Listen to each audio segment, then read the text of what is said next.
Então,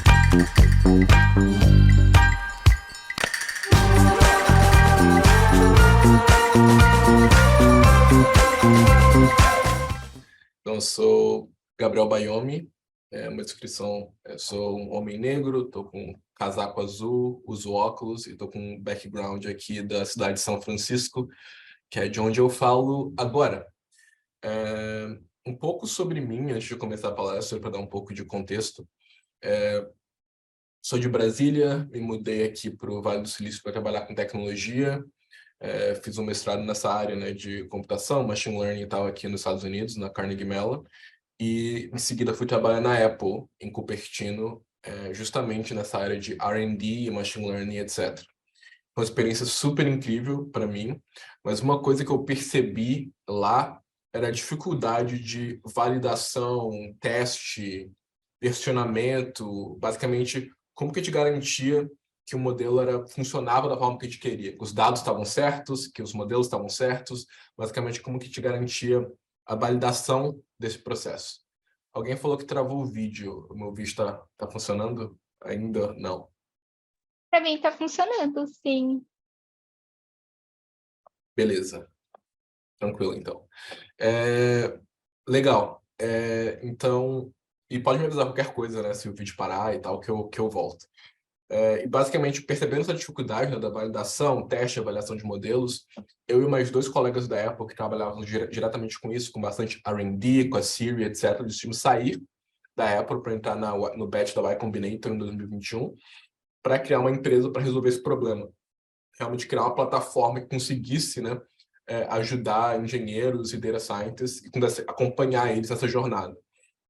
A gente chegou a construir alguns tools, né, dentro da Apple, etc., e percebeu que existia um grande espaço para criar uma plataforma em cima disso. Então, saímos para fazer exatamente isso. Dentro dessa jornada, né, a gente começou a trabalhar com empresas aqui nos Estados Unidos, também algumas empresas no Brasil, mas a gente aprendeu muito, né, conversando com data scientists diretamente, no dia a dia, entendendo de fato qual era o problema. Então, nessa palestra, eu adoraria, primeiro, compartilhar um pouco os nossos aprendizados, né, o que a gente percebeu que era importante, o que a gente percebeu que era problemático, e depois compartilhar um pouco do que a gente criou como solução. Óbvio que soluções vão sempre evoluindo e crescendo, etc., o objetivo de mostrar a plataforma, mostrar um pouco, é mostrar como a gente pensou nesse problema e quais são as partes que a gente pensa que são importantes para resolvê-lo e, com isso, ajudar, né, a comunidade a pensar sobre isso, sobre validação, versionamento e velocidade. Inclusive, é importante falar isso, esses 3 Vs de MLOps não vêm de mim, não foi eu que criei esses 3 Vs. Existe um paper muito bom da Universidade de Berkeley, aqui na Califórnia, fazendo muitas entrevistas qualitativas e quantitativas com engenheiros de machine learning e data scientists e percebendo quais eram as coisas mais importantes dentro deles. E eles viram que justamente versionamento, ou seja, garantir o registro de todos os modelos e experimentos, a validação do processo, garantir que aquele modelo está funcionando bem, e a velocidade que um time consegue reagir e mudar em relação a isso, eram as características principais de uma boa prática de machine learning. Então, eu peguei muito isso como uma coisa, acredito realmente bastante nisso e gostaria de compartilhar também um pouco da nossa visão sobre esse mesmo tema. E uma curiosidade aqui é que esse paper, acho que é 2022, e o ChatGPT, né, que todo mundo está falando sobre isso, foi treinado até 2021, e eu, de curiosidade, perguntei para o ChatGPT quais são os 3 Vs de Machine Learning. E ele conseguiu, mesmo assim, denominar muito bem esses 3 de versionamento, validação e velocity. Então, com certeza, são tópicos muito importantes para meio que serem condensados. Então, achei bem legal fazer esse experimento aí. Então, vou compartilhar minha tela aqui, pessoal, para compartilhar um pouco mais dos nossos aprendizados. Vocês me avisam se conseguem ver minha tela direitinho? Conseguem ver? Estou com a tela compartilhada, então eu não sei. Se alguém não conseguir ver, me avisa pelo áudio. Então, o que a gente percebeu no começo, a gente queria entender quais são os maiores desafios para líderes de data science, né? A gente estava ali ainda na época de sair da Apple ou não sair da Apple, a gente queria realmente entrevistar as pessoas e entender. Então, primeiro a gente perguntou para os líderes de data science quais eram os maiores problemas que eles tinham e também olhou algumas pesquisas externas, etc. a gente percebeu que um dos grandes problemas era stakeholder collaboration, né? Cada data scientist, cada engenheiro de machine learning tem o seu próprio environment ali em Python, está brincando com as coisas ali no Jupyter Notebook, etc. É difícil colaborar de forma rápida com outros engenheiros de machine learning ou outros data scientists, dependendo da definição de cada empresa. E isso cria um problema, né? Porque engenheiros já estão bem acostumados a usar GitHub, compartilhar, mas data scientists têm outras necessidades, né? Outros desafios. Segundo, né, hiring, que é um clássico que vem mudando muito, né, com crise, etc. Domain knowledge, que é ter esse conteúdo, poder entender como os modelos funcionam, etc.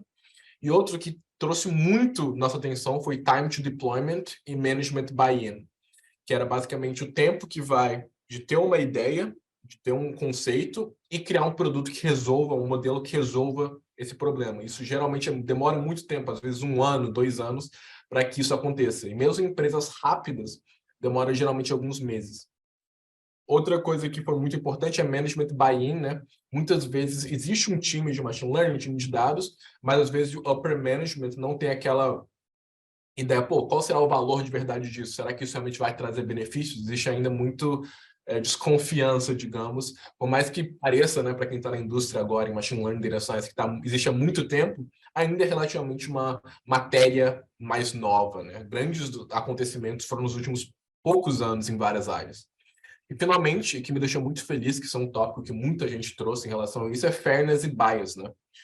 Principalmente quando modelos que são importantes, modelos, por exemplo, financeiros ou de saúde, garantir que não existe, que os fairness e os bias que a gente já existe como sociedade não apareçam de novo em cima de modelos. E depois a gente começou a perguntar, pô, para as pessoas trabalhando diretamente com modelos, não necessariamente só os data science leaders, os VPs of data, os managers, mas o pessoal que está trabalhando diretamente com modelos. Quais são os maiores desafios? Então, a explainability foi um grande desafio, foi uma coisa que aparecia muito. Pô, por que o modelo não está funcionando ou está, né?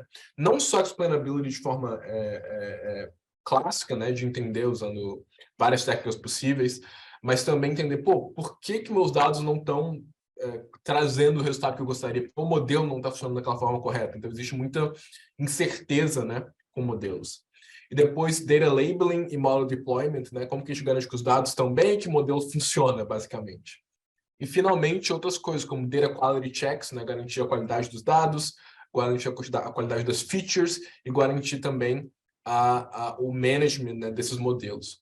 Então, meio que aprendendo isso a partir de pesquisas diferentes, da nossa própria intuição, de a gente entrevistar pessoas e também de fontes externas, a gente começou a desenvolver, pô, o que seria importante numa plataforma ou num processo, basicamente, de qualidade de modelos. E a gente percebeu que a avaliação de modelos era muito como um pensamento futuro, né? Pô, eu te avalio rapidão, ver qual que é o F1, a precisão, o recall, ou de repente um MSE, alguma coisa assim parecida, dependendo do tipo de modelo, mas que isso era uma visão muito antiga, né? Que é a visão bem model-centric, focada bastante no modelo.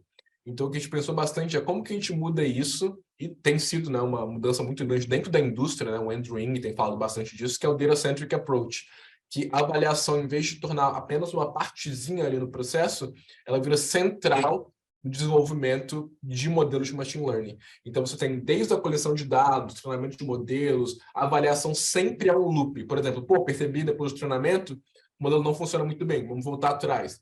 Percebi na coleção de dados que as coisas não estavam da forma como eu gostaria, avalia e volta atrás. Então, a avaliação virou uma parte central, e, para ser até mais técnico, error analysis, né? Virou uma parte central da criação de modelos de alta qualidade. E aí a gente vai, né, com que aquele paper que eu estava comentando antes fala bastante, que são os 3 Vs de Machine Learning Operations, que é versionamento, validação e velocidade. Garantir que todas as coisas, todos os projetos e datasets estão versionados bem, garantir que os modelos são valiados, ou seja, existe grande avaliação, análise de erro, futuramente monitoramento e outras coisas possíveis, mas que esse processo seja bem feito para que não tenha penalidades no futuro, e principalmente para que clientes, por exemplo, não sejam penalizados pela falta de validação no começo do processo, e criar processos como objetivos, tracking de issues, etc., para criar velocidade nesse processo, ou seja, garantir que consiga fazer esse versionamento de validação de forma rápida para garantir sempre boa experimentação de ferramentas diferentes. E dentro da validação, uma coisa que a gente percebeu como está tendo muita pesquisa legal da Microsoft sobre isso, é que existem algumas etapas interessantes, né? E se você está querendo realmente avaliar um modelo, fazer essa validação, você tem identificação, diagnóstico, consertar, né? E testar de novo. Então, basicamente, é um loop eterno. Você identifica problemas, percebe, pô, por que será que isso está acontecendo? Conserta, cria os testes para que não aconteça de novo e vai repetindo esse processo sempre. Então, essa é a ideia de um processo legal de Machine Learning. Então, eu adoraria agora compartilhar de novo a minha tela, mas focar um pouco agora... Rapidinho. Estou tendo problema, um segundo. Eu vou compartilhar um pouco sobre a nossa plataforma, que, de novo, basicamente a gente tentou pegar essas ideias, colocar num produto, mas o mais importante é o processo em si.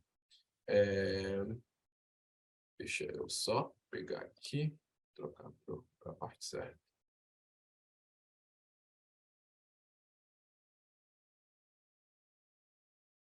Opa. Compartilhando de novo minha tela. Legal. Legal. Então, vou dar um overview aqui da plataforma, contar um pouco mais, depois adoraria ouvir perguntas, comentários, qualquer coisa parecida. Então, a forma como a gente pensou na plataforma, e para esse exemplo aqui eu vou usar a detecção de fraude, né, como o exemplo principal. Vamos imaginar que a gente está fazendo um modelo de detecção de fraude. Então, eu tenho várias transações bancárias, eu quero ver se é fraudulento ou não aquela transação em particular. E, como eu falei, em versionamento, etc., uma parte muito importante é garantir que você tem os commits, né? Então, o que a gente introduziu na plataforma, similarmente com o GitHub, é a noção de commit para projetos de Machine Learning. Então, eu tenho esse projeto de detecção de fraude, tenho um commit, eu tenho algumas métricas agregadas, né? Por exemplo, a AUC, acurácia, F1, Precision Recall, só para ter um sanity check geral da plataforma. Esse modelo está certo como not ready to deploy, assim, não está pronto para ir para produção. E eu percebo que eu tenho goals aqui. Eu tenho 0 goals passing, 0 failing. O que são goals? O que a gente pensou como forma de resolver esse problema é, de fato, criar objetivos que possam ser tracked com o passar do tempo. Então, basicamente, vamos supor que eu tenho várias coisas que eu me importo. Eu me importo com integridade de dados, com consistência de dados, com performance de modelos, e eu consigo criar meio que pequenos unit tests, né, testes unitários, para garantir que aqueles modelos estão fazendo o que eu gostaria que eles estivessem fazendo. Então, goals dentro da nossa plataforma é uma combinação de issue tracking, né, de todas as coisas que eu me importo em relação ao modelo, combinado com testes unitários para garantir que esses objetivos estão passando ou não. Eu vou dar um exemplo aqui. Vamos aqui na parte de criar objetivos. Então, a gente tem algumas categorias diferentes de objetivos que podem ser criados. Integridade de dados, consistência de dados, performance, fairness, robustness. Integridade de dados tem coisas, por exemplo, será que tem muitas rows duplicadas no modelo? Será que tem rows nulas? Será que tem labels conflitantes, features correlacionadas, features vazias? Será que o esquema está válido? Será que os ranges das features estão funcionando bem? Então, basicamente, quais são todos os potenciais problemas que poderiam aparecer e como consigo criar testes unitários para garantir que eles não aconteçam no life cycle do meu modelo. Então, basicamente, a nossa plataforma consegue, né, automaticamente gerar esses potenciais, identificar esses potenciais problemas, e você pode criar testes unitários relacionados a isso. Então, similarmente, consistência de dados, a ideia é basicamente, será que teve muito drift entre meus dados de treinamento e meus dados de validação? Será que eles ficaram muito diferentes com o passar do tempo? Será que existe leakage, né, do treinamento com a validação? Ou será que existem labels que aparecem em um e não aparecem no outro? Então, consciência de dados é basicamente, será que o que eu treinei meu modelo é consistente com o que existe no mundo real? Performance, eu vou entrar em um pouco mais de detalhe aqui em performance também, mas performance quais são todas as subpopulações do meu modelo e quais são as subpopulações que eu mais me importo? Será que meu modelo que está funcionando, sei lá, no Brasil todo, funciona muito melhor em São Paulo do que no Rio de Janeiro? Será que eu estou perdendo clientes no Rio de Janeiro porque o modelo de detecção de fraude é muito ruim lá e os clientes estão sendo fraudados o tempo todo, por exemplo?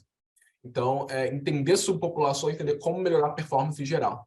Fairness é geralmente mais útil para casos de fintech ou healthcare, que é basicamente, será que existe um bias em relação à idade, em relação a gênero, em relação a algumas características que eu não quero que existam bias, e criar testes estatísticos para isso. E o robustness, finalmente, se eu criar novos dados, ataques adversariais, né, novos dados que o modelo não está acostumado a ver, e testar no meu modelo, será que o modelo vai ser bom bastante para conseguir entender aquilo bem? Então, basicamente, é uma combinação de ataques adversariais para testar quão robusto o modelo é. Então, para mostrar, né, de começo a fim como a plataforma funciona, eu vou dar um exemplo na parte de performance. Então, na parte de performance, um dos meus objetivos é tentar achar subpopulações em que a performance não é tão boa atualmente. Tem várias formas de fazer isso, mas aqui na nossa plataforma a gente tem algumas métricas, né, nos dados de treinamento, algumas métricas nos dados de validação. Eu posso mudar para uma visão gráfica, botar por class e dar uma olhada aqui. E a minha ideia agora será que eu consigo achar uma subpopulação em que a performance não é muito boa e criar um objetivo relacionado a isso? Então, eu posso criar filtros, por exemplo, usar meus filtros para achar uma subpopulação, ou eu posso dar o heatmap ou sugestões. No heatmap, eu posso escolher uma métrica, por exemplo, taxa de erro, escolher duas features, idade e geografia. Então, aqui eu vejo várias geografias diferentes, aqui eu vejo várias idades diferentes. Eu vejo que a África do Sul, de 20 a 30 anos, tem 44% de erro. Então, fica fácil, identifiquei que aqui é um problema. Então, eu posso tentar analisar melhor esse grupo. Ou, a gente também tem o nosso próprio algoritmo, né, proprietário, que ajuda a automaticamente achar subpopulações que a performance não é muito boa. Por exemplo, aqui, geografia, África do Sul, gender female e idade entre 24 e 30 anos. Se eu clicar aqui na subpopulação, eu escolho ela e comparo, e vejo que tem um gap muito grande entre essa subpopulação e entre esses dados de validação e treinamento. O que eu posso fazer em relação a isso é criar um objetivo, né? Então, eu posso clicar aqui em Create Goal, eu posso ver, eu espero alta performance em Young Adult Females na África do Sul. E eu vejo aqui é um tipo de performance, de objetivo de performance. O threshold, que seria para o teste unitário, está criado aqui, que eu quero esse AUC, essa precisão. Nesse threshold, o goal está falhando, eu posso criá-lo. E aqui eu volto para a minha página inicial, que é um dashboard, que me ajuda a, de fato, entender o que está acontecendo no meu modelo. Idealmente, eu vou ter vários objetivos de integridade de dados, consistência, performance, fairness, robustness.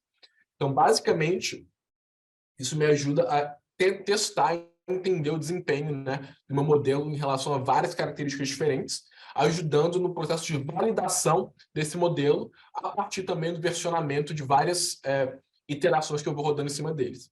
Como eu falei, o processo de validação tem três processos, tem três partes, que é a identificação, da diagnóstico, teste, né, e ficar rodando o tempo todo. Para essa parte inicial, se você clica num goal dentro da plataforma, a gente deixa mais fácil esse processo. Por exemplo, aqui na direita, a gente tem um Activity Log, que tem mais informações sobre o seu modelo e também um lugar que você pode, basicamente, tecer comentários, falar com pessoas, comentar, tudo bem? Será que esse modelo não está funcionando tão bem aqui? Então, uma parte que ajuda a diagnosticar problemas. Aqui no meio são ações sugeridas, são basicamente quais são as ações que você pode fazer para tentar identificar problemas ou achar melhores performances. E na esquerda a gente tem esse painel de diagnóstico, né, que ajuda times e pessoas a tentar entender melhor o que está acontecendo nesse modelo. Então aqui a gente tem um painel de distribuição de confiança, né, de um modelo. Então eu tenho aqui como a distribuição de confiança do modelo acontece. Eu tenho a distribuição de features, que é muito importante na hora de avaliar o modelo, entender como as features estão distribuídas. Por exemplo, aqui eu tenho geografia, várias geografias diferentes. Eu posso comparar com a validação e treinamento. Por exemplo, o engenheiro de machine learning poderia ver que aqui existem muito poucos exemplos de África do Sul nos dados de treinamento comparado à validação e treino. Então, de repente, isso pode ser um problema que esteja acontecendo. E aqui, no Raw Analysis, onde a gente pode, de fato, ir para maior dados, não só agregados, mas de exemplo por exemplo. Então, eu tenho essa subpopulação selecionada para esse objetivo que eu tenho. Eu posso ficar indo de exemplo para ver, né, o que está acontecendo em cada exemplo. E aqui no What If Analysis, ele mostra quais são as top 5 features em relação ao SHAP, né? E SHAP é um dos maiores métodos de explainability de modelos. Inclusive, o Wellington, depois, na próxima palestra, vai falar sobre outras ferramentas que também são muito importantes na forma de explainability de modelos, mas aqui nesse exemplo específico a gente está usando o SHAP. E aqui a gente tem, por exemplo, geografia é um feature muito importante para essa predição, mas ela está indo em direção à predição errada, né? A label é fraudulento, mas a predição é normal. Então a gente tem até um what if run aqui, que eu posso, por exemplo, se eu mudasse a África do Sul para a França e rodasse, qual seria a mudança disso na performance do meu modelo? Então é uma forma bem legal de conseguir, né, avançar um pouco mais, entender como o meu modelo está performando, tanto de forma agregada, como mostrei antes, como de forma de análise de cada row por row, né? E aqui a gente também tem outras ferramentas de explainability, como Anchors, a gente pode trocar por Lime, o Ed vai falar sobre vários outros ainda, mas a ideia é geral tentar entender melhor como o seu modelo está performando para tomar ações relacionadas a isso. Então, só para finalizar aqui, vamos supor que a gente tem esse commit inicial. Essa é a importância, né, do versionamento. A gente tem esse commit inicial, a gente cria uma nova versão, agora fazendo oversample de África do Sul, para ver se resolve esse problema. E agora esse objetivo que eu tinha antes, de alta performance em África do Sul, começou a ficar em passing, em vez de falhar. A gente clica aqui e percebe que está passando nesse tipo de dados. Então, a gente continuar fazendo esse processo, né, de versionamento, validação, a gente atinge uma maior velocidade num time, e chegaria a um ponto que você tem, por exemplo, 35 objetivos, todos eles passando, todos eles em alta performance. O modelo está ready to deploy. A gente também tem uma timeline, né, do que está acontecendo em relação ao tempo. A gente pode ver aqui que, por exemplo, no dia 13 de setembro, esse modelo tinha uma acurácia baixa e todos esses objetivos aqui não estavam passando. E com o passar do tempo, dia 1º de janeiro, a acurácia estava bem mais alta e vários objetivos passando em relação ao que a gente se importava naquela performance. Então, essa é a ideia geral, que é basicamente a forma como a gente pensou, como que a gente cria, né? Como a gente cria uma plataforma que resgate esse princípio, né, dos 3 Vs, né, de versionamento, validação e velocidade. A velocidade é basicamente de conseguir criar esses objetivos e fazer o tracking dele com o passar do tempo, para ter uma forma mais rigorosa de criação e melhora de modelos. Validação nesse processo, né, de quebrar em várias partes diferentes os possíveis problemas que o modelo tem. E versionamento é de criando versões em cada coisa durante o processo para garantir que nada se perca, né? Eu lembro que muitas vezes, até mesmo dentro da Apple, a gente às vezes perdia um modelo, ninguém sabia onde será que está, o que está acontecendo. Então, né, ter um rigor em relação a isso é bem importante. Então, basicamente isso.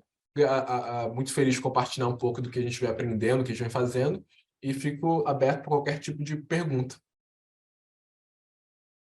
Fazendo primeiramente minha audiodescrição, eu sou um homem pardo, cabelo e barba preta, da cor preta, uso um óculos e uma camiseta numa cor verde escura, quase preta. E aqui no fundo tem também a imagem do Nubank, né, no caso do nosso meetup de Data Science. Enfim, então dito isso, vamos aqui à apresentação.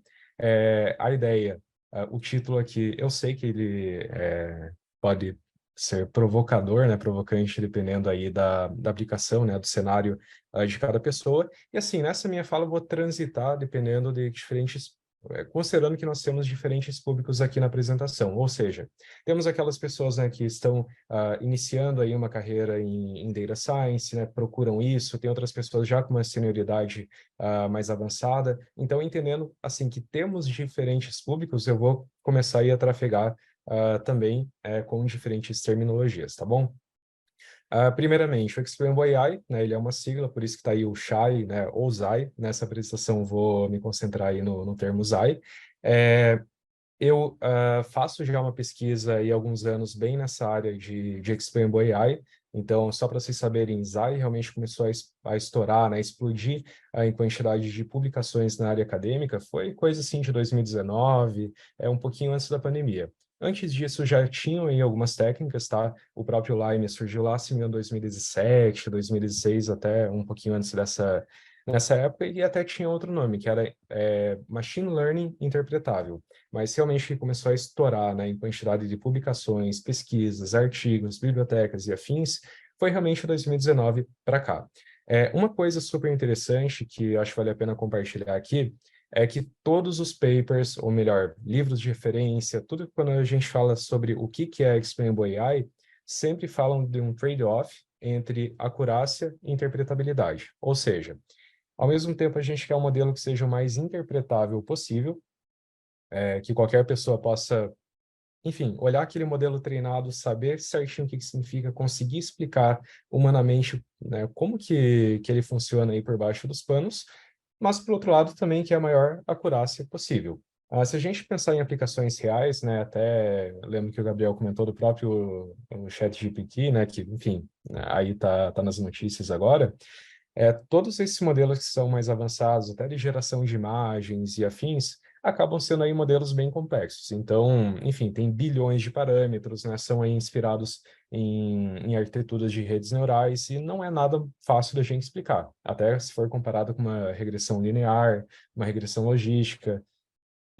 Por outro lado, esses algoritmos que têm uma acurácia muito maior, vocês podem ver que realmente não dá para explicar o que tem debaixo dos panos. Então, existe realmente esses dois extremos. Eu tenho lá algoritmos que são muito simples, mas que a acurácia não é nada boa, e aí eu estou falando de técnicas de décadas de idade, e por outro lado, técnicas super novas, e que mal conseguiríamos explicar, né, abrir essa caixa preta e realmente explicar o seu funcionamento. Então, por isso, né, que uma das pesquisas que eu desenvolvo busca unir as duas coisas.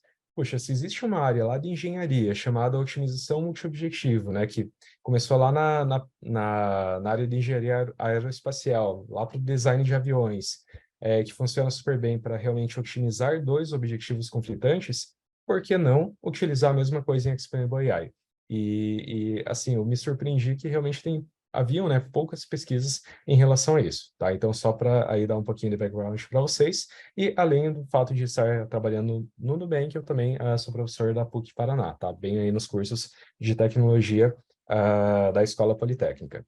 Enfim, dando assim um pouco desse contexto, né, do que é Explainable AI, desses trade-offs, desses desafios, é super interessante também entender o que existe tanto de técnica. Porque se você pensa até do ponto de vista de notícias, artigos do Medium mesmo, artigo de LinkedIn, o que você acha pela internet, quase sempre Zai é sinônimo de SHAP. Se você já tem uma experiência, treinou já alguns modelos preditivos, seja, enfim, no Kaggle ou qualquer outro lugar, você deve concordar comigo que a seguinte frase, ela não é verdade. É assim, eu sei tudo de machine learning, tudo de inteligência artificial, porque eu olhei lá o Scikit-learn, né, o sklearn, e eu li toda a documentação do Random Forest. Então, todos os modelos preditivos que eu já treinei na minha vida são Random Forest, e por isso eu sei tudo de inteligência artificial. Não faz muito sentido, né? Da mesma maneira que não adianta a gente falar que Zai é sinônimo do SHAP, também não adianta falar que inteligência artificial, ou mais especificamente machine learning, ele é sinônimo de Random Forest. Se existem tantas outras técnicas além do Random Forest, que vocês bem conhecem, também a mesma lógica se aplica a Zai. E ainda mais, né, pensando na quantidade de artigos, papers que eu falei que estão em alta, né, enfim, a cada congresso surgem coisas novas, livros também eu já vou recomendar, tá? Algumas bibliotecas, alguns livros, alguns artigos, também, como eu disse, essa mesma lógica se aplica a Zai. Dito isso, então, o que eu queria colocar como ponto de partida aqui dessa decisão? Se SHAP não é a única técnica que existe, não é a única técnica, né, que temos aí hoje em dia em produção, existem outras técnicas, eu diria que um ponto importante da gente considerar de explanabilidade ou explicabilidade é para qual pessoa, quem que vai consumir essa explicação. Então, pensamos o seguinte, uma coisa é eu dar uma explicação complexa, ou seja, usando notação matemática, utilizando, enfim, várias equações, ou até mesmo vários gráficos, que para um cientista de dados que já possui, ou deveria, né, possuir aquela fundamentação teórica. Então, uma pessoa que já é formada em um curso de exatas, né, que entende um pouco mais da própria complexidade da construção de algoritmo e vai entender aqueles valores. Outra coisa muito diferente é tentar trazer esse monte de equação para um stakeholder de uma indústria, de uma empresa, que não tem, às vezes, ou tempo ou o perfil para aquela tomada de decisão. Então, você concorda comigo que em qualquer organização, né, qualquer empresa realmente grande, teremos pessoas de diferentes perfis. Não necessariamente todo mundo que vai tomar decisão naquele algoritmo ela possui uma grande expertise em ciência de dados, como você, enquanto cientista de dados, possui. Nem toda pessoa tem o tempo disponível para entender toda aquela equação como você possui. Nem toda pessoa até vai entender o mínimo de gráficos como você poderia entender. Então, até utilizando aqui como exemplo, um próprio usuário, né? Às vezes uma pessoa, ela precisa, quem está consumindo aquele algoritmo, ela precisa entender rapidamente como que se chegou àquela tomada de decisão. Então, por isso que é super importante entender que temos diferentes públicos que possam consumir aquela explicação e para diferentes públicos também teremos diferentes algoritmos. Traçando de novo aí um comparativo com ciência de dados. Temos pessoas que são fãs, como eu falei, do Random Forest, pessoas que são fãs de redes neurais, tem pessoas que são fãs de ensembles, né? Pega lá um LightGBM, um CatBoost, né? E várias outras técnicas. E cada uma dessas técnicas possui suas vantagens e suas desvantagens. Da mesma forma que a gente precisa tomar um cuidado quando formos, enfim, preparar um dataset antes do treinamento, seja tratar skewness, né? Seja tratar outliers, valores nulos e assim por diante, também teríamos um devido cuidado para escolher o melhor algoritmo, seja a otimização de hiperparâmetros, a melhor técnica, pensando em custo-benefício, custo e tempo para inferência e assim por diante. Por que não a mesma lógica deveria se aplicar a ZAI, né? Então, por isso que eu apresento para você essa imagem, que ela basicamente divide aí em 5 exemplos de grupos que poderiam aí consumir o ZAI. Então, posso ter desde usuários, né, que são afetados por essas decisões, aqui só fazendo uma breve audiodescrição também, posso ter aí usuários que são afetados por essas decisões, ou agências regulatórias, né, então já existem discussões no Brasil sobre um marco civil da inteligência artificial, e até em outras conversas com algumas pessoas e pesquisadores associados ao Ministério Público, comentei que também tem esse tópico de explanabilidade ou explicabilidade. Então, como até mesmo explicar um tema tão complexo como esse para legisladores, né? Então, veja que é outro desafio. Não adianta chegar só com a imagem do CHAP e falar, é isso, né? Tem que ter aí um devido contexto também. Da mesma forma, eu posso ter pessoas hipertécnicas, como suponho que a grande maioria que está assistindo este vídeo no momento tenha, né, esse perfil, então que aí a gente já pode falar de código, pode falar de técnicas matemáticas, técnicas estatísticas e assim por diante, ou também até outros usuários, né, de dentro das organizações que fariam uso daquilo, tá? E também, finalmente, a outros executivos, gestores que o que eles mais possuem como recurso rico ou que, enfim, possa acabar rapidamente ao tempo. Então, às vezes, para até esse tipo de público em específico, você não pode se restringir aí a gráficos muito complexos, ou, enfim, apresentações muito longas, porque você realmente precisa ser o mais breve possível na sua explicação e o mais conciso também. Então, só deixando aqui claro, né, que existem essas diferenças em relação a públicos-alvos, isso naturalmente vai espelhar em técnicas diferentes. Essa aqui é outra forma da gente visualizar, tá? Você pode ver que no centro aqui da imagem existe um Black Box Model. O que seria esse Black Box Model?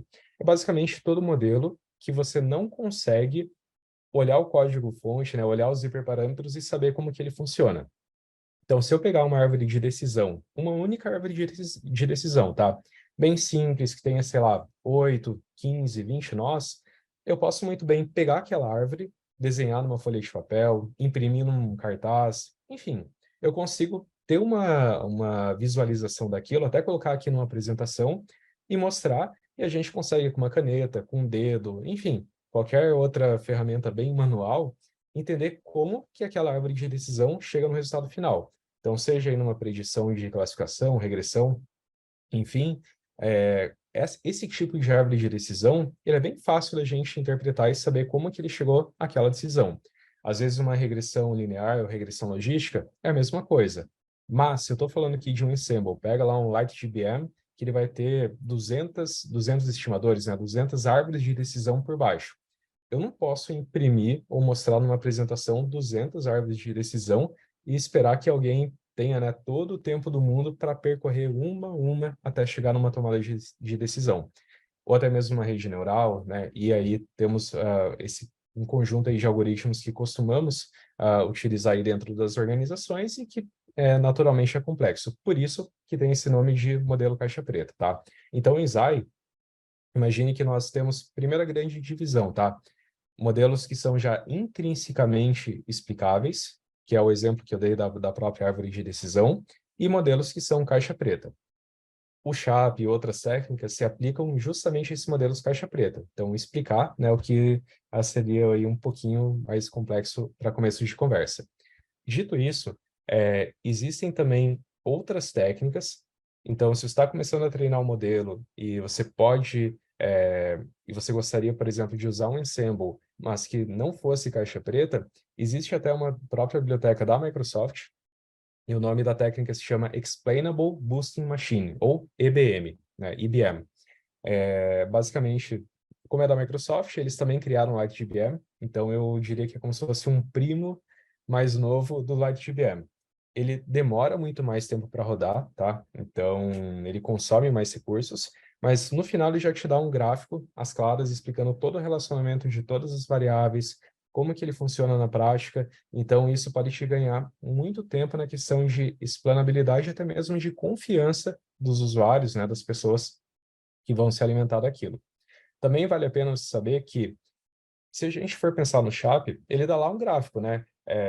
Da importância de cada, ou melhor, da relevância de cada feature, de cada coluna na tomada de decisão.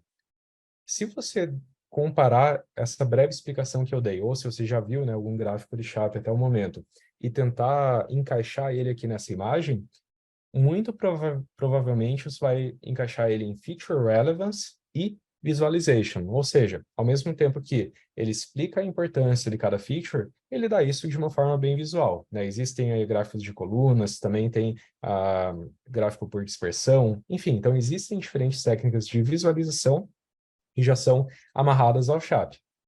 Aí, a pequena pausa que eu dou agora é o seguinte: se o CHAP, que é o mais usado, ele se encaixa em Visualization e Feature Relevance, veja que existem outras quatro flechinhas aí que, até o momento, não tem uma técnica, né? Então, tenho lá explicações locais, eu tenho explicações, por exemplo, simplificação de modelos e explanações em formato de texto. Então, veja que é realmente um campo que pode e deve ser bem explorado, né? Existem, como eu falei, outras técnicas que podem abraçar esses gaps, né? Esses espaços, que a gente também pode utilizar dentro das organizações, tá? Então, por isso que eu resolvi primeiro colocar a bola no chão, né, explicar o que a gente tem desse universo design a ser aplicado, né, a ser implementado, para que a gente aí sim comece a falar um pouquinho de técnicas diferentes, tá? Então, eu venho falando tanto aí do CHAP, as duas técnicas mais antigas seriam o Lime e o CHAP. Esses dois exemplos aqui que eu estou dando, não é do Nubank, tá? Deixando bem claro. Ele vem da própria documentação de uma outra biblioteca chamada Omnizai. Ela é uma biblioteca recente, eu diria que ela é bem recente, tá?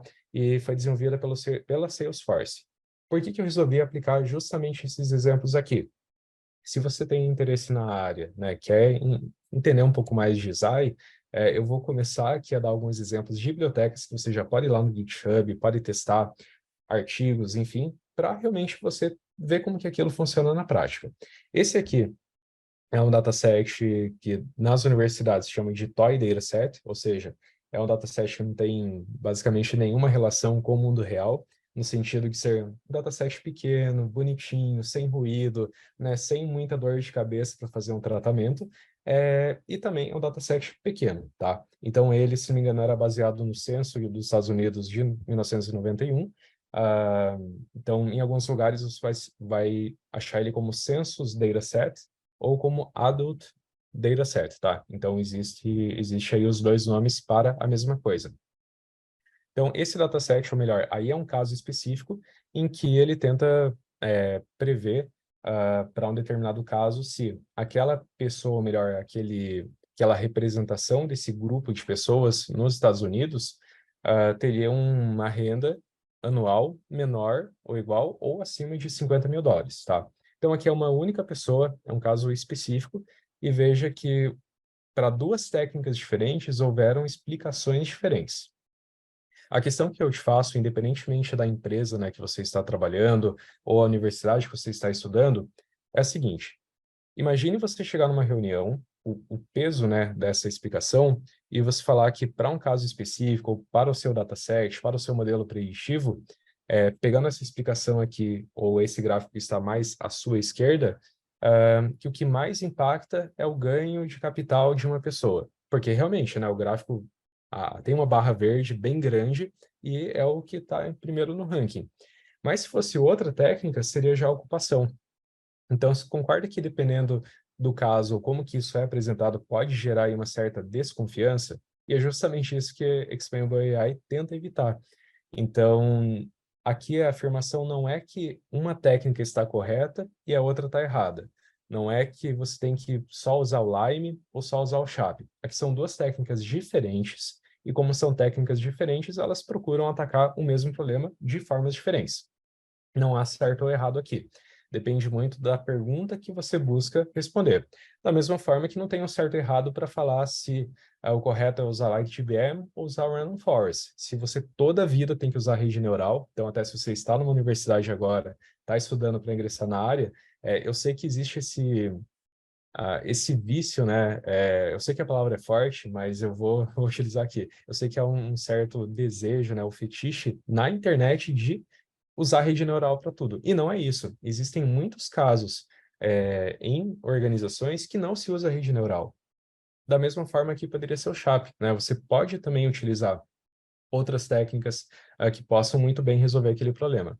O Lime, basicamente, ele vai pegar um caso específico, então, aqui nesse exemplo é uma pessoa, e vai tentar explorar combinações de diferentes valores para aquele caso específico. Então, eu peguei um cenário de uma pessoa que tem 45 anos de idade. O Lime vai testar com 46, com 44, com 47, com 42, e várias outras combinações similares para entender o quanto que isso influencia na tomada de decisão. A mesma forma também com variáveis categóricas, ou também outros valores que seriam floats, né? Então, valores aí com decimais. O Chap, ele é um pouquinho mais complexo, então ele é inspirado na teoria dos jogos, e ele tenta, é como se fosse tirar de jogo uma das colunas e ver o quanto que o modelo continua dando a mesma predição, ou não, né? Com a remoção dela. Então, até tem aqui bem no finalzinho desse slide, você pode ver que tem lá um link do Towards Data Science.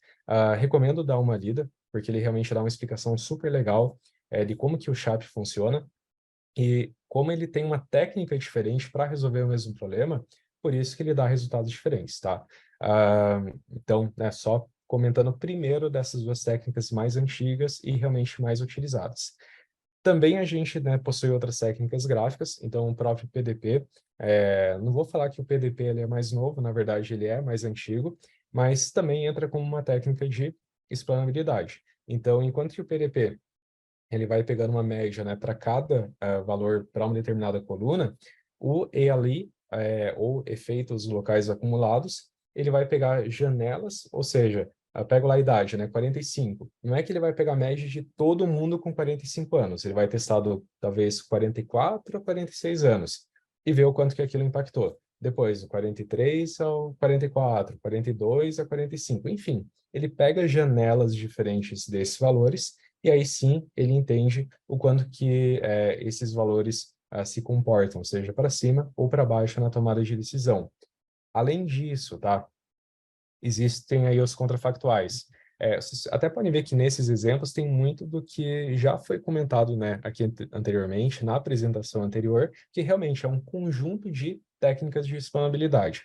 Essa primeira aqui dos contrafactuais é um tipo de técnica de explicação local, em que basicamente ela vai pegar um cenário, né, uma explicação, algo que você, um exemplo, né, uma pessoa, enfim, uma linha, e vai modificar aquilo. Eu até diria que é parecido com um what if analysis, tá? Mas é um pouco mais além do que isso. Ele vai tentar alterar os valores daquela instância para chegar à resposta.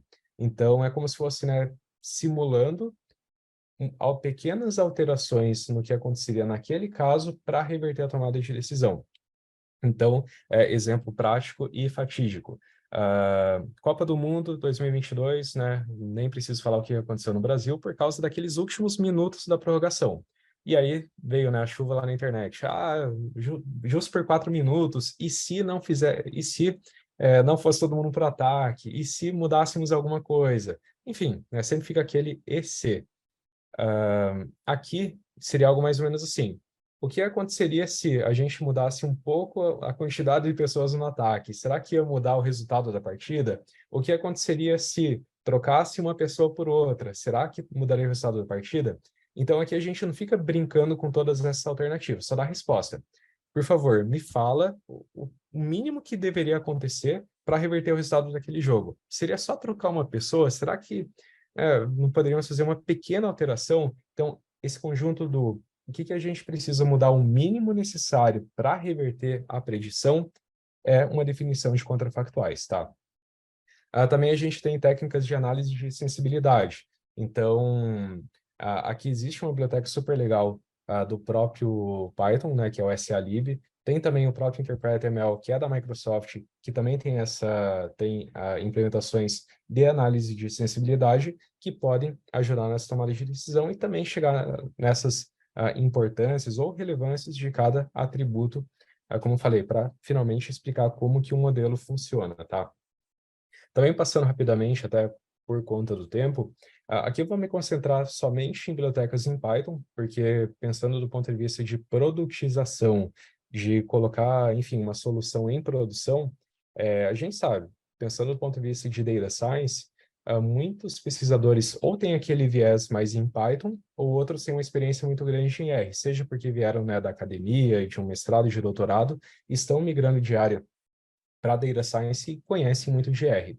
Porém, pensando em colocar uma solução em produção, realmente Python ele vai muito mais além do que o R. Por favor, tá? Antes de qualquer contradição, reclamação, não estou falando que o R é ruim ou que o R não presta, não. É que para algumas aplicações, ou melhor, para deploy de modelos em produção, realmente o Python funciona melhor. Até pelo por que cada linguagem foi criada, né, ou dos prós e contras disso, tá? Então não é algo binário aqui, por favor. Isso posto, se você já trabalha aí um pouquinho com Zai, já deve ter passado várias vezes pela biblioteca Chap e Lime. Tudo que está aqui na sua esquerda, tá? O Chap, Lime, Fast Free Chap, assim por diante, já é o nome da biblioteca do pip. Então, você pode ir lá fazer um pip install, né, e colocar exatamente esse nome e já vai instalar a biblioteca para você. Ou, se você quiser, também procurar no GitHub. Aqui eu coloco algumas alternativas, até porque a minha intenção nessa fala é que você saia daqui pelo menos conhecendo uma coisinha nova, né, uma biblioteca nova, uma técnica nova que possa te ajudar.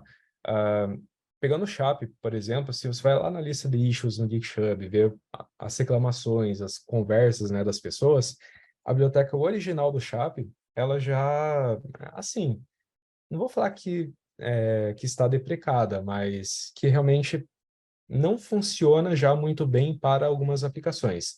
E essa lógica ela foi reimplementada em outras bibliotecas. Então, tem o próprio Fast Free Chap, que, se não me engano, é do LinkedIn, que é bem mais otimizado, né, em relação à complexidade, roda mais rápido, usa menos recursos, enfim, não vai quebrar, né, conforme você vai inserindo mais dados.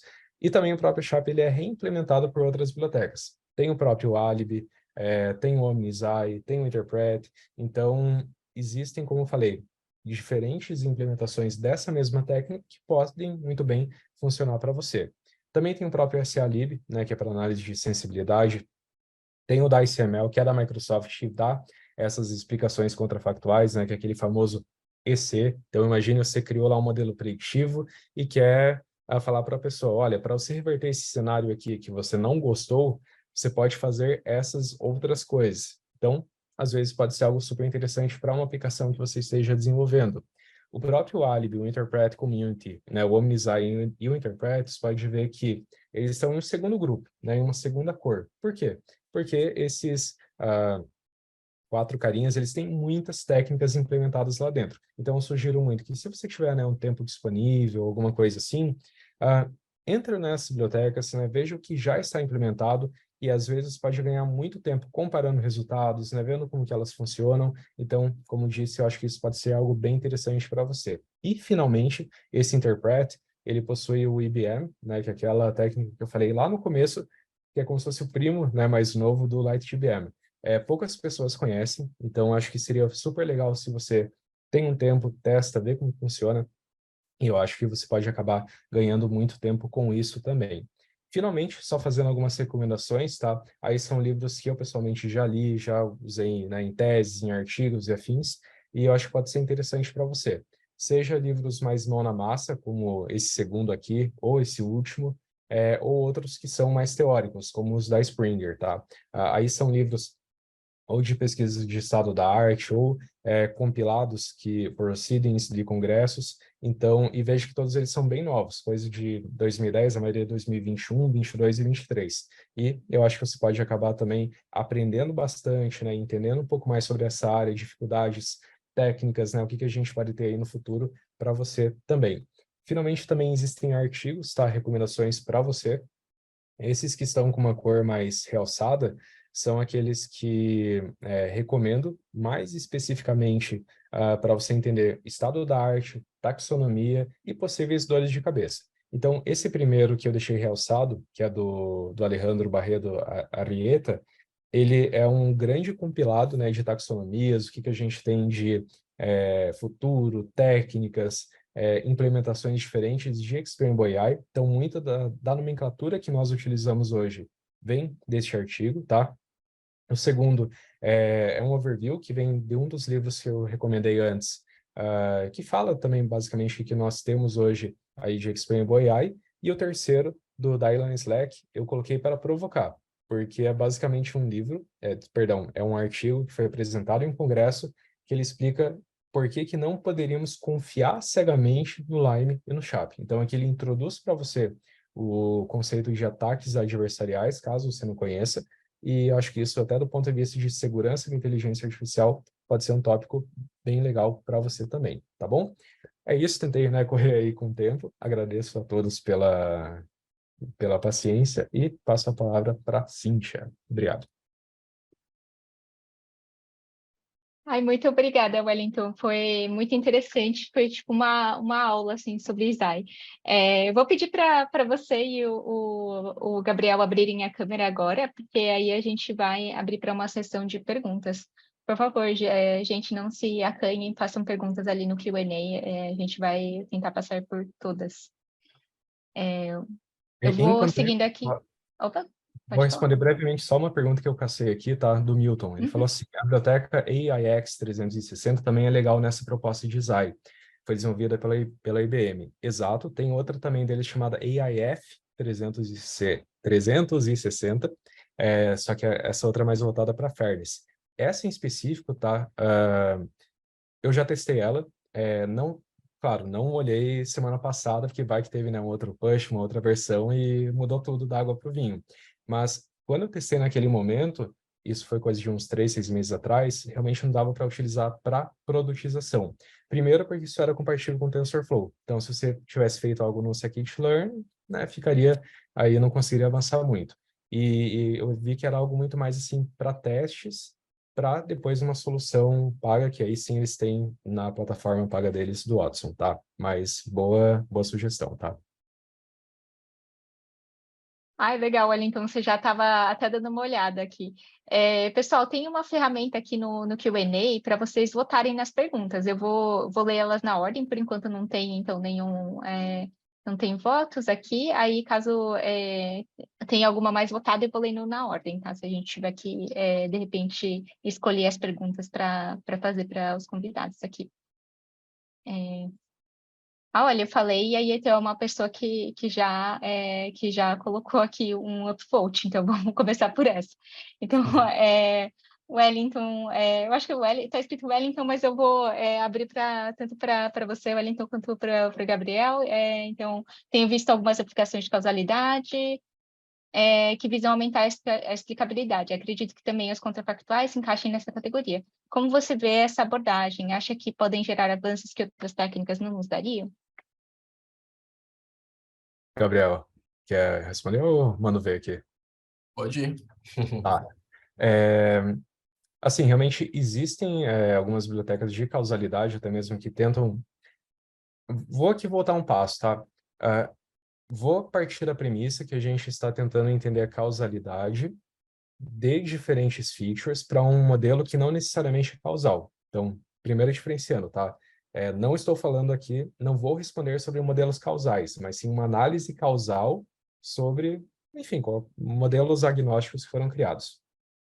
Quando a gente pensa na geração de contrafactuais, pensando até na implementação original, se não me engano, de 2014 ou 2013, era basicamente assim, eu estou tentando minimizar um algoritmo de um problema de otimização monoobjetivo, em que eu só tento uma função única reduzir a quantidade de alterações que estou fazendo nas features e, ao mesmo tempo, chegar próximo de reverter uma tomada de decisão. Então, estou pensando lá no algoritmo de classificação, deu uma predição falsa, eu quero que vire true. Então, o quão próximo que eu consigo chegar no true, enquanto eu modifico o mínimo possível de features e as features, né, o mínimo que eu posso mudar delas. Veja que nessa definição eu em nenhum momento falei de causalidade. Então, eu não estou olhando correlação, não estou olhando a relação, né, de diferentes features, e isso realmente pode ser um problema. Isto posto, no momento que eu começo a tratar isso como um algoritmo de otimização, e aqui, né, eu vou defender a sardinha da otimização, se a gente consegue introduzir, ou melhor, definir matematicamente para um algoritmo de otimização a causalidade, naturalmente conseguimos sim gerar contrafactuais que têm essa causalidade mirada, sabe? Então, eu entendo que a ideia é que tem esse encontro das duas áreas. Então, técnicas de causalidade aplicadas a uma técnica de otimização que busca gerar contrafactuais, tá? E até pensando aqui nessa parte de otimização, eu vou só finalizar minha fala puxando um comentário do Augusto, se a Cintia me permite. Posso? Tá. O Augusto comentou o seguinte: eu não acho que a accuracy seja uma métrica válida para avaliar meu modelo, visto que essa métrica pode ser tendenciada de acordo com meus dados de treinamento. Ou seja, se os dados forem desbalanceados, a accuracy vai tender para um lado. Então, não gosto muito de accuracy para avaliar modelo.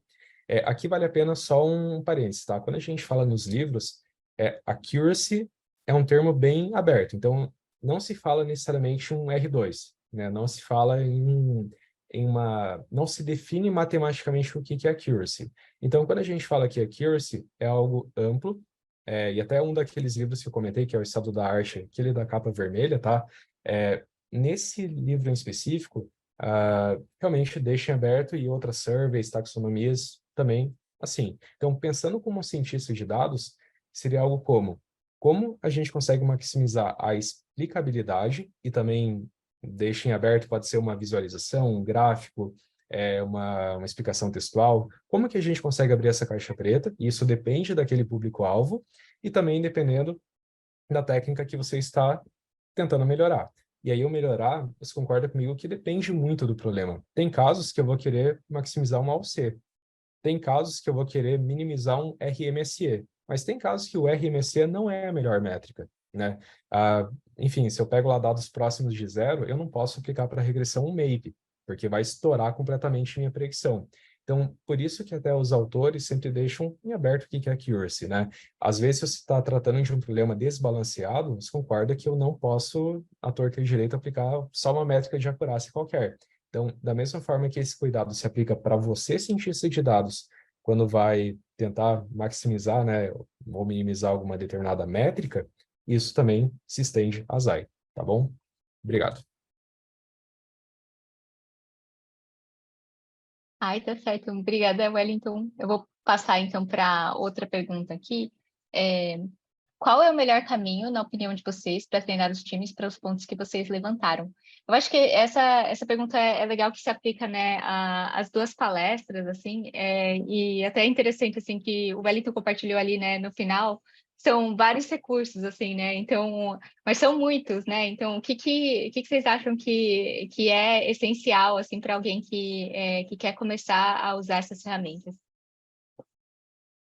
Você diz nessa parte, desculpa, do melhor caminho para treinar os times, né? Nesses pontos. O que eu acho, particularmente... Oh, desculpa, Wellington, vou começando, beleza? Depois a gente passa. O Andrei Karpathy, né, que é o que dirigia a parte de AI na Tesla. Ele tem uma frase muito boa que é: um bom cientista de dados, ou um bom engenheiro de machine learning, ou uma boa pessoa trabalhando com isso, é a pessoa que ela vira um com os dados, né? Essa pessoa e os dados basicamente viram a mesma pessoa, quase, que é uma coisa meio filosófica, digamos, mas é uma crença muito grande que eu tenho. Eu acho que muitas vezes se vê essa parte de explainable como uma coisa meio que extra. Pô, terminei todo o processo, deploy, agora eu vou ver explainability, ou vou avaliar o modelo. Sendo que, assim, o core de um modelo é que ele funcione bem, né? Garantir que ele realmente entregue o business value. Então, quando existe uma preocupação muito grande com várias partes, por exemplo, será que o deploy está ali? Será que a pipeline de dados está legal e tal? E não existe preocupação de fato com a qualidade do modelo e por que ele funciona de tal forma, é muito difícil você entregar o business value, aquele resultado que você quer entregar no final, além de várias outras coisas, como, né, fairness, bias, etc.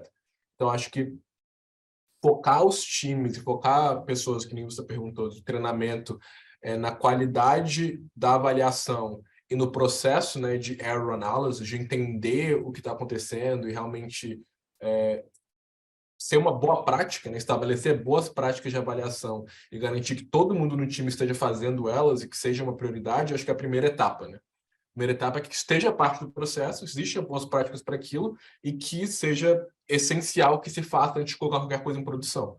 Porque é isso que vai definir todo o resto do processo. E uma última coisa também, também eu gosto de citar pessoas também, porque é interessante ver que em áreas diferentes pessoas têm visões parecidas. Mas tem um pesquisador daquele Allen Institute, que é um dos maiores institutos, né, de AI, que contribuiu muito para o estado da arte hoje em dia, que basicamente diz que a função principal de alguém trabalhando com machine learning é error analysis. O resto tudo é uma coisa legal de se ter, tipo um nice to have, mas o principal é: você consegue falar em poucas palavras no seu modelo quais são os casos em que ele falha e os casos em que ele vai muito bem e por quê. E é basicamente aí que entra muito dessa parte da explicabilidade, etc., que é você conseguir responder isso. Mais impressionante que às vezes você perguntar para várias pessoas essa pergunta, às vezes fica difícil de responder. Então é importante, né, que isso seja core do processo. O Wellington, quer adicionar alguma coisa? Claro, também eu vou sair um pouco desse universo, né, quer dizer, do único desse conjunto de pessoas que você comentou de treinar time, algo mais interno de DS e afins. Eu queria pensar em foco de usuário, sabe? Então, aqui eu vou definir o usuário como sendo todo mundo que não é do time de Data Science. Claro que cada empresa possui sua cultura, né? Possui um conjunto de pessoas que trabalham, até conflito geracional, enfim. Então, existe, assim, perfil de pessoas, né? Cada pessoa é diferente uma das outras, e isso naturalmente inclui as empresas.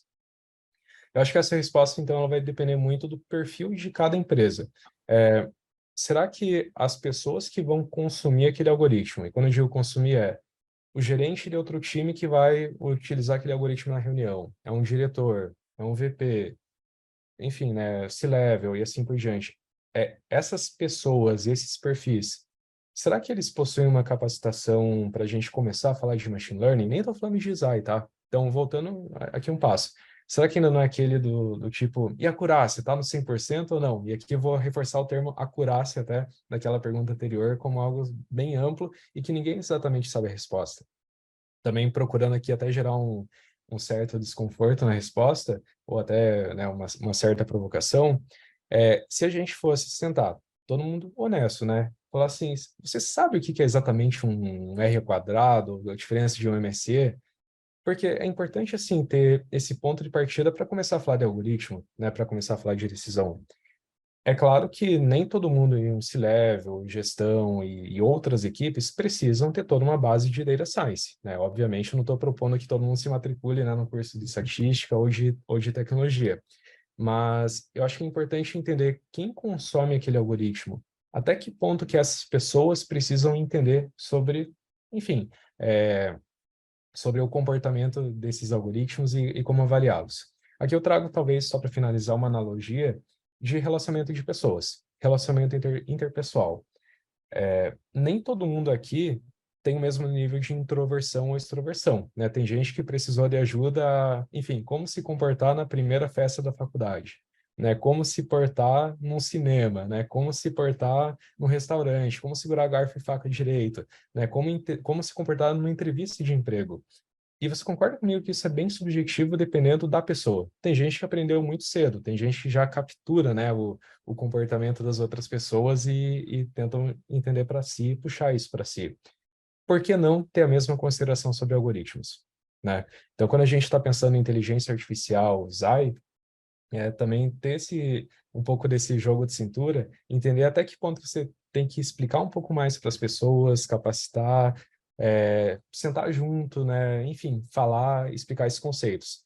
Então, às vezes, uma pessoa que está lá no seu lado, alguém que vai consumir aquele algoritmo, você precisa realmente explicar como interpretar um SHAP, né? Como interpretar diferentes resultados, como entender que hoje vai dar uma predição e amanhã vai dar um resultado completamente diferente. E aí que vem aqueles exemplos que eu dei antes. Lembra do Line e do Sharp que deram uma diferença completa, né, para um único caso e para técnicas diferentes? Essas pessoas precisam realmente, que vão consumir a tomada de decisão, tem que saber até que ponto tem que entender como que essas técnicas funcionam e até que ponto que elas têm as suas imperfeições, tá? Até só, desculpa, tá, Cíntia, puxando aqui rapidamente Tá bom. um ponto aqui que o próprio Raul, né, comentou depois, só pegando aqui a palavra cegamente, ele disse, né, que lá no livro de Interpretable ML, o autor destaca que o estado dos algoritmos de design não é tão agradável a ponto de nós podermos depender mais cegamente deles, e que considera mais importante atualmente desenvolver métricas mais eficientes para avaliar a qualidade de análise provida por cada algoritmo. Como você inclui esse tipo de consideração nos projetos? Eu só vou aqui puxar essa pergunta junto porque está bem conectado na resposta. Eu respondo essa pergunta com outra pergunta. Você está lá numa faculdade, né? Está tendo aula. Até que ponto que você confia cegamente no que o professor fala? Não questiona tudo que ele fala. Porque da mesma forma que Zay busca resumir uma explicação para você, um professor também faz isso. Até que ponto você quer uma explicação resumida, uma explicação complexa? Até que ponto você quer aprofundar? Às vezes hoje você está cansado, com sono, quer sair, quer jogar, enfim, Counter-Strike, fazer qualquer coisa da sua vida, e você só quer uma explicação resumida hoje, mas amanhã você quer algo muito complexo. E aí? Né? Então, por isso que depende, eu estou tentando fugir da palavra depende, mas sempre volto a ela. Então, realmente, depende do projeto, depende de quem vai consumir, depende do humor, né, de quem vai consumir também. Então, por isso que eu diria que até concordo realmente com o autor. ah, Existem técnicas diferentes para públicos diferentes, então eu acho que não vai ter uma resposta clara do tipo, vamos usar a partir de hoje métricas X, Y, Z. Ou daqui um ano vai estar tudo maduro e é isso. Porque, enfim, técnicas diferentes, perfis diferentes, respostas diferentes, tá? Ai, obrigada, Wellington. Você já está facilitando, fazendo essas conexões. Eu vou puxar uma aqui que acho que combina com a fala do Gabriel antes aqui, que era sobre avaliação, né? Não ser uma coisa que você só pensa, né? Depois que você já treinou o modelo ali. E aí tem uma pergunta aqui da Angélica, né? Como vocês enxergam a integração do Explainable AI no fluxo de ciência de dados, né? Entra no pré-deploy, pós-deploy, nos dois. E aí tem uma parte mais prática dessa pergunta, né? Que seria assim, como que vocês mesmo trabalham, então, né? E encaixam essa etapa dentro do fluxo de modelagem como um todo. Essa aí eu acho que tá ótima para você, hein, Gabriel? Opa, estou mutado. Rapidinho, voltei. É, Então, tem várias considerações, né? Obviamente que tem uma dependência do como é o processo de cada empresa, mas eu posso dizer que geralmente a Explainable AI é bem custoso, né? Por exemplo, se você for usar as técnicas mais clássicas, digamos, tipo Shap Line, que o Ed estava comentando, tem várias diferenças entre as duas, mas independente de qualquer uma das duas, geralmente você cria vários outros exemplos, a partir daquele um exemplo que você está querendo examinar, e a partir disso você tem que rodar em vários exemplos, pegar esses resultados e garantir que eles estão funcionando. Então, existe um custo muito grande, infelizmente hoje em dia ainda, de inferência, né? Cada vez que você está criando uma explicação para um modelo, para um exemplo específico.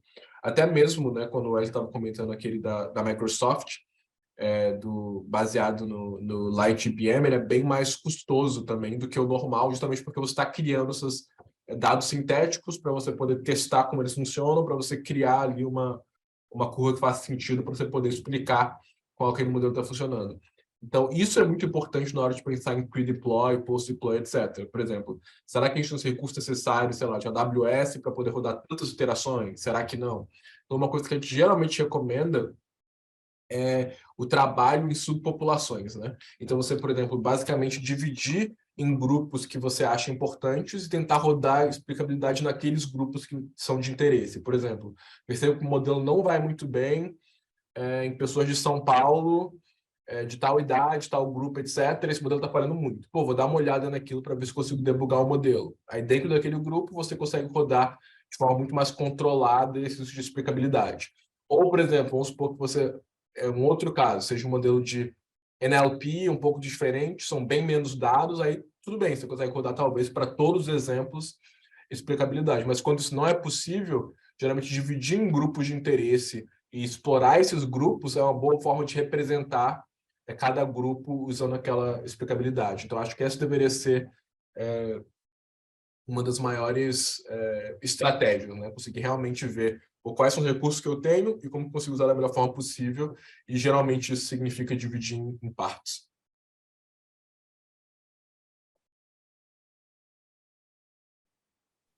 Ai, muito obrigada, Gabriel.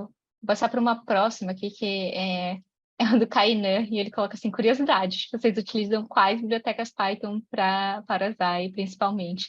Eu achei legal porque, realmente, o Wellington, ele trouxe aquele slide, né, com todas aquelas bibliotecas, mas assim, tá no seu dia a dia, né? Então, agora, me conta quais realmente fazem sentido você usar.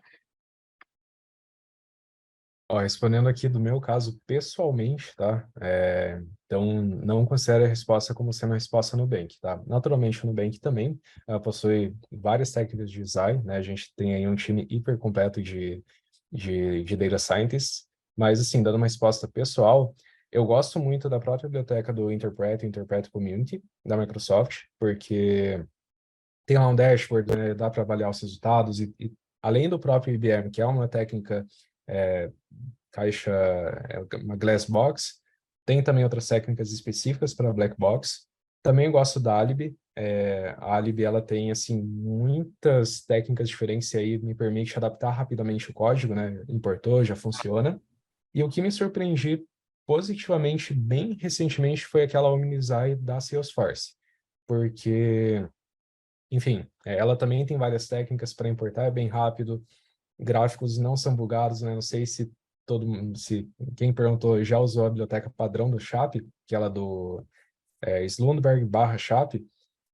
Às vezes vai rodar algum modelo, dá um erro muito aleatório, vai precisar, tem uma issue aberta, tá há mais de um ano, não tem resolução, dor de cabeça, e aí eu utilizo essas outras técnicas, funciona super bem. Então, eu tenho uma certa tendência ou preferência de já utilizar bibliotecas que têm muitas, bem, são bem conceituadas pelo GitHub, né, pelos outros desenvolvedores, já são mantidos também por empresas de renome. Então, acho que já dá uma confiabilidade muito maior à utilização. Como um pesquisador, tá?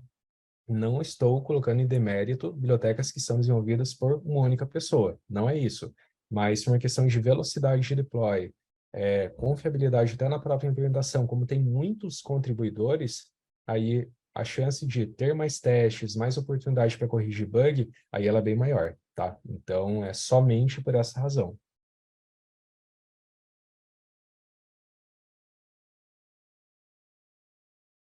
Obrigada, Wellington. Gabriel, quer comentar um pouco? Você pode comentar um pouco também sobre isso? Sim, em termo pessoal mesmo de biblioteca, tem, né, a parte pessoal e a parte empresa, né? Como a gente é basicamente uma plataforma que ajuda outras pessoas a usarem as técnicas, a gente tenta disponibilizar o máximo possível, né? Então, quanto que a gente consegue integrar Lime, Shep, uma biblioteca da Microsoft também, Anchors, a gente tenta disponibilizar o máximo possível para que as pessoas tenham a flexibilidade de usar.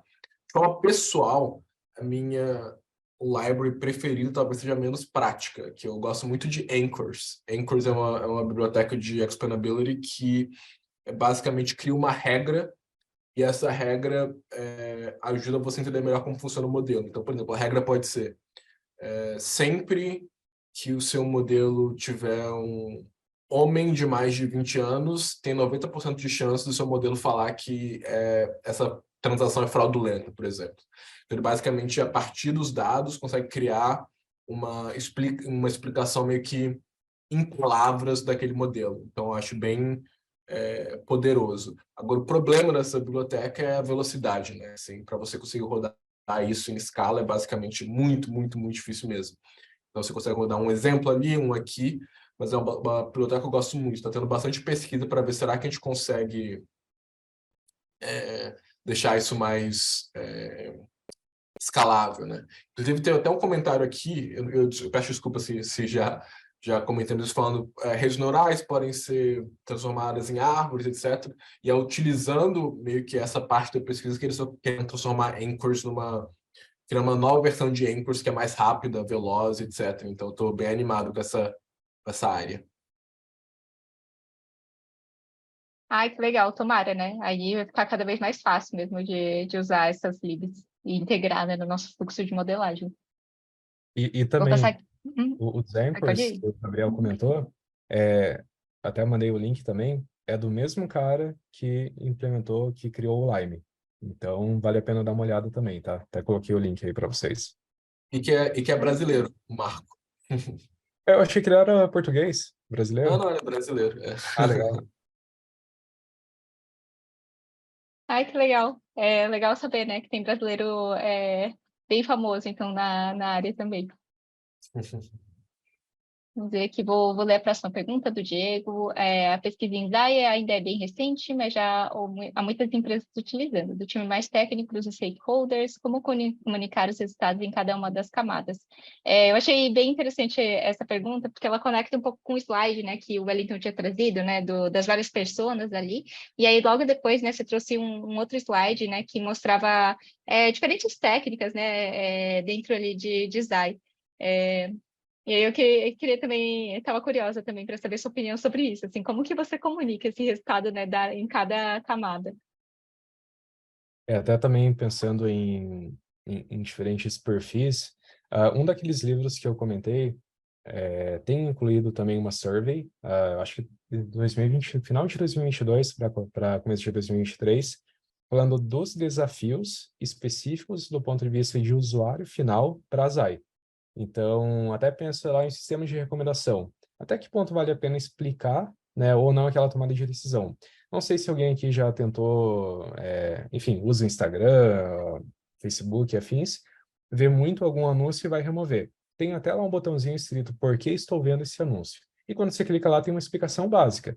Por exemplo, olha, resolveram pagar o anúncio aqui para alguém que tem um perfil parecido com o seu. Faixa etária X a Y, determinado gênero e vive perto de uma determinada cidade. Isso eu diria que já é um ZAI, né? Porque, pô, é uma explicação de um sistema de recomendação que foi dado para você, usuário, de uma forma textual. E até entra naquele text explanation que eu comentei. Pensando no usuário geral do Instagram, então vamos ser sinceros aqui, pegando a demografia que está nesse meetup, ou até que está assistindo essa gravação, não necessariamente é o usuário normal do Instagram, usuário comum. E aqui eu vou ampliar totalmente a faixas de escolaridade, idades, perfis de uso, né? Quantas horas fica lá na rede social e assim por diante. Pensando nesse usuário comum, às vezes essa explicação está excelente, mas para um C-level, não necessariamente. Então, é até legal que a Cintia comentou, né, dos slides, porque para cada persona diferente vai ter uma técnica diferente. Um SHAP certamente não valeria a pena para esse tipo de usuário. Primeiro, que demoraria muito para rodar. Segundo, que nem todo mundo consegue interpretar gráficos, né? E até aqui volta numa questão de acessibilidade. Será que, ao apresentar um gráfico de SHAP, pessoas que possuem dificuldade de visualização mesmo, enfim, não conseguiriam entender como que aquele algoritmo está propondo alguma coisa. Então, como eu falei, tem questão de acessibilidade, a questão do próprio usuário que vai estar visualizando aquilo e assim por diante. Então, eu diria que para comunicar resultado para cada camada, né, e eu vi que o Diego comentou até especificamente de stakeholder, eu olharia muito do perfil, primeiro, da organização que você está presente, porque, como eu falei, culturas diferentes, empresas diferentes, perfis diferentes, idades diferentes, né? Às vezes tem, assim, gestores mais tradicionais que só querem ver um slide ou uma apresentação executiva e acabou naquilo. Tem pessoas que já são mais técnicas, que se interessam, que querem adentrar um pouco mais. Então, por isso que depende de cada perfil. E aí que, né, que a gente comentou, o Gabriel, né, comentou daqueles gráficos diferentes que existe na própria plataforma da OpenLayer. Também existem bibliotecas diferentes que eu comentei. Certamente você vai encontrar uma técnica que funciona melhor para o tipo de stakeholder, né, que você gostaria de comunicar um resultado. Às vezes, aquela explicação hiper simples que eu comentei do Instagram, é esse perfil aqui e acabou, né, uma única frase já resolve. E é ponto, né, e termina naquele cenário. Então, por isso que depende muito de cada perfil. Bom, gente, essa foi a nossa última pergunta. A gente vai encerrando por aqui. Aí, Gabriel e Wellington, se quiserem falar algumas últimas palavras antes de a gente encerrar. Eu queria só agradecer a todo mundo pela participação, agradecer a você, Cíntia, por moderar, Vitor, pelo convite, e o Wellington, aprendi muito com essa palestra, então estou super feliz aqui. Vou salvar depois que não estiver disponível para eu poder olhar de novo. Muito obrigado, gente. Muito obrigada, gente. Show de bola. Também queria, né, agradecer muito aí a todos que, né, dedicaram um tempinho, né, de noite para assistir aqui a gente conversar um pouco sobre esse assunto tão legal, né, também o Gabriel, o Cíntia, né, todo mundo que realmente esteve presente aqui. Agradeço de coração a partida, que eu queria realmente conseguir responder todas as perguntas, mas são várias perguntas super interessantes. Então aí continua à disposição, seja, né, LinkedIn, encontrar aí pelos corredores da vida para a gente trocar uma ideia sobre esse assunto que eu gosto bastante. Muito obrigado. Tomara, muito obrigada, pessoal. Boa noite e até a próxima edição.